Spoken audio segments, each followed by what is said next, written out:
बिस्मिल्लाहिर्रहमानिर्रहीम। अस्सलाम वालेकुम एवरीवन। हमारी इस वीडियो में हम एडवर्ड पर्सनल प्रेफरेंस स्केजुअल जो एक इन्वेंट्री है पर्सनालिटी की, उसका इंट्रोडक्शन देख रहे होंगे। मैं आपकी सहूलत के लिए ये भी अर्ज़ करती चलूँ कि इसकी ही सीक्वेंस में आप 2 और वीडियोस भी असेस कर सकेंगे, जो एक वीडियो मैनुअल से EPPS यानी एडवर्ड पर्सनल प्रेफरेंस स्केजुअल की इंटरप्रिटेशन पे मबनी है, जबकि दूसरी वीडियो जो है वो हमने एक कंप्यूटर असिस्टेड एप्लीकेशन बनाई है, जिसमें कि कुछ मिनट्स में आप बहुत ऑथेंटिक और एक्यूरेट तरीके से इसी इन्वेंट्री को इस्तेमाल कर सकते हैं और बहुत सा टाइम अपना बचा सकते हैं और एक्यूरेट रिजल्ट्स हासिल कर सकते हैं। तो आज जो हमारी ये वीडियो है, इसका ऑब्जेक्टिव इसके डेवलपमेंट के बारे में है, इसके रैशनल के बारे में है, कुछ डिस्क्रिप्शन है कि ये टूल किन किन चीज़ों को मुहैया कर रहा है, प्लस कि हम किन ऑब्जेक्टिव के लिए इस टूल को यूज़ कर सकते हैं। अब पहले हम इसका इंट्रोडक्शन देखते हैं। EPPS एलन एल एडवर्ड ने 1953 में डेवलप किया था और इसका दायरा कार जो है वो बहुत वसी है, यानी आप ये कह सकते हैं कि 16 साल से 85 साल तक के अफराद पे आप इसे कंडक्ट कर सकते हैं और टोटल टाइम रिक्वायर है इसकी एडमिनिस्ट्रेशन में 45 मिनट्स का है, यानी 45 मिनट में एक टेस्ट टेकर या एक क्लाइंट या जो एक पार्टिसिपेंट वो इसे कंप्लीट कर सकता है। EPPS की बेस जो है वो मरे की थ्योरी पे है, जो उसने साइकोजेनिक नीड्स पे दी थी।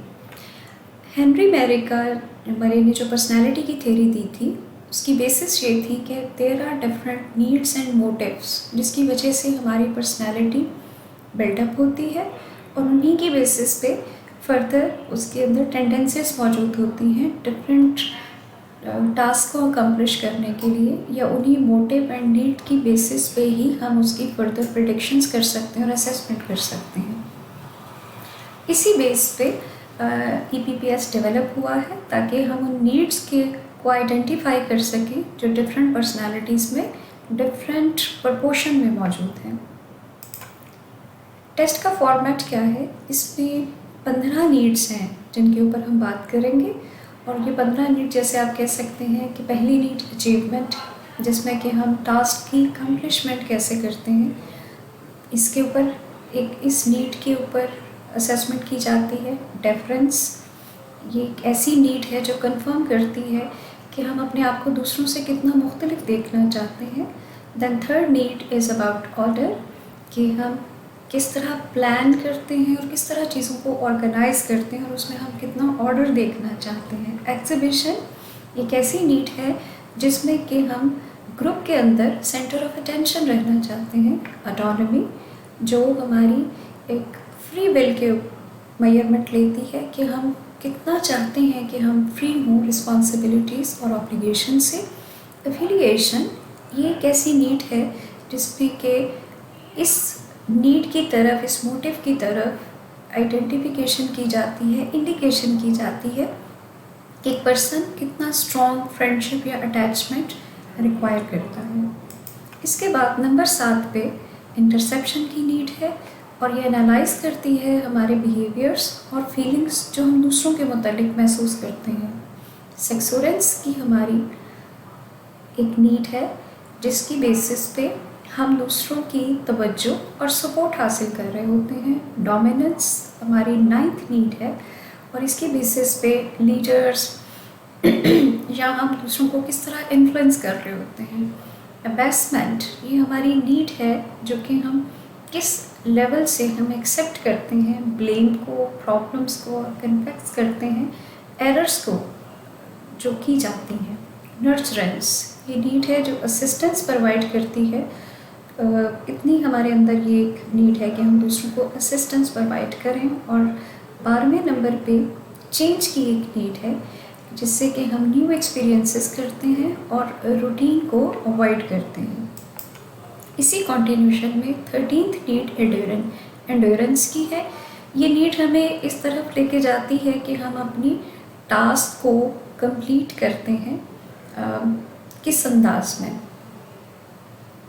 और इसी तरह हेट्रोसेक्सुअलिटी की नीड है, जिसमें हम एसोसिएट होते हैं, अट्रैक्ट होते हैं ऑपोजिट सेक्स की तरफ। एग्रेशन की एक नीड है और ये हमें एक्सप्रेस होते हैं हमारे ओपिनियन में और हमारे क्रिटिकल पर्सपेक्टिव में जो दूसरों की तरफ होता है। टेस्ट की कंसिस्टेंसी के बारे में अगर हम बात करें तो इसके अंदर 225 पेयर ऑफ स्टेटमेंट्स मौजूद हैं और ये 15 स्केल्स में डिस्ट्रीब्यूटेड हैं ये आइटम्स, जिनके बारे में अभी मैंने आपको डिटेल्स शेयर की हैं। इसके अलावा इसमें क्रॉस चेक आइटम्स भी हैं। 15 पेयर ऑफ आइटम ऐसे हैं जो दरअसल कंसिस्टेंसी को चेक कर रहे होते हैं, यानी एक तरह से आप ये देख सकते हैं कि जो क्लाइंट टेस्ट ले रहा है, पार्टिसिपेंट टेस्ट ले रहा है, क्या आया उसके तमाम जो आंसर्स हैं वो आपस में इंटर कंसिस्टेंट हैं। तो 15 आइटम जो हैं वो सिर्फ कंसिस्टेंसी को चेक करते हैं और इन आइटम्स को इंटरप्रिटेशन के टर्म हम एलिमिनेट कर देते हैं। रिमेनिंग 210 आइटम्स होते हैं जिन पे हम फर्दर इंटरप्रिटेशन रन करते हैं। इस अंदाज में हम इसमें प्रोसीड करते हैं। इसका यूसेज कहाँ कहाँ किया जा सकता है? प्राइमरीली ये पर्सनल काउंसलिंग के लिए इस्तेमाल होता है, रिक्रूटमेंट पर्पस के लिए इस्तेमाल किया जाता है और इसमें हम पर्सनैलिटी नीड्स को हाइपोथाइज करते हैं और इसकी बेसिस पे हम ऑक्यूपेशनल प्लेसमेंट को भी देख सकते हैं। इंटरपर्सनल प्रेफरेंस स्केजुअल जो है इसको हम इवन करियर डेवलपमेंट पर्पस के लिए भी इस्तेमाल कर सकते हैं। तो ये तमाम बड़े इम्पॉर्टेंट एरियाज़ हैं जहाँ हम इसे इफ़ेक्टिवली यूज़ कर सकते हैं।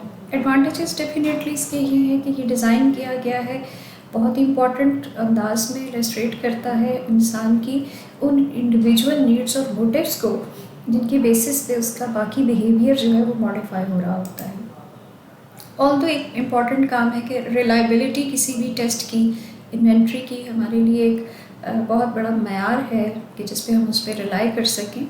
हम ये देखते हैं कि इंटर कोरिलेशन जो EPPS इन्वेंट्री की है वो लो है, that is not very good and this is not a positive sign towards it. लेकिन उसके बावजूद ये वर्ल्ड वाइड बहुत इफेक्टिवली यूज़ होता है और डिज़ाइन किया जाता है कि इसकी मदद से हम नीड्स और मोटिव्स को आइडेंटिफाई कर सकें।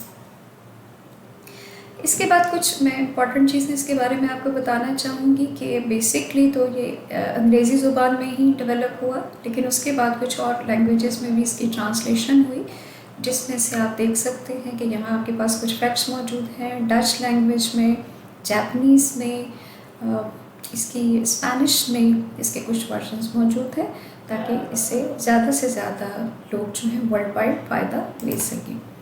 These are some of the references जो आपके लिए हेल्पफुल होंगे when you will be doing any work on it. Thank you so much for your time and attention. और अगर आप चाहते हैं कि आप इसकी इंटरप्रिटेशन सीख सकें, चाहे वो आप मैनुअल बेस करना चाहें या वो आप कंप्यूटर असिस्टेड एक जो हमने वर्जन डेवलप किया है उसकी मदद से करना चाहें, तो आप हमारे फर्दर वीडियोस देख सकते हैं। उम्मीद है आपके लिए वो हेल्पफुल रहेंगे।